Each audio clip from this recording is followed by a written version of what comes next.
मैले यो कुरा राखेँ। यो मेरो अनुरोध छ सभापति महोदय। हामीले गाली गर्न थाले होइन भने 15 को 2 मा रुलिङ गर्न सक्नुहुन्न भने 21 को 1 मा रुलिङ गरेर मलाई बाहिर जाने आदेश दिनु। र यो सदनलाई गरिमामय सदन बनाइराख्नको लागि मैले माग गरेको छु। होइन भने यहाँले म रुलिङ गर्न सक्दिनँ भन्नु यसको अर्थ।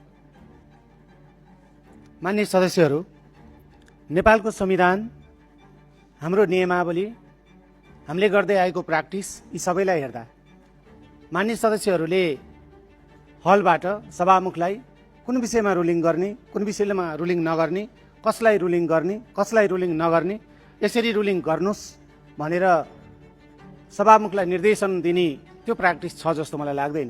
माननीय सदस्य,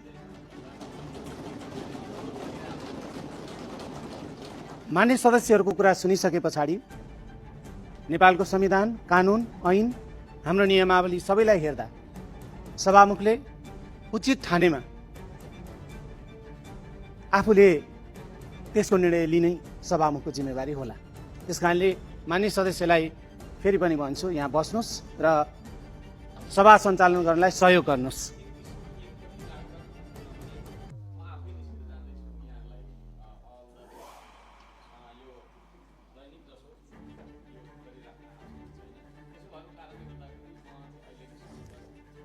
माननीय सदस्यलाई मैले अघि पनि भने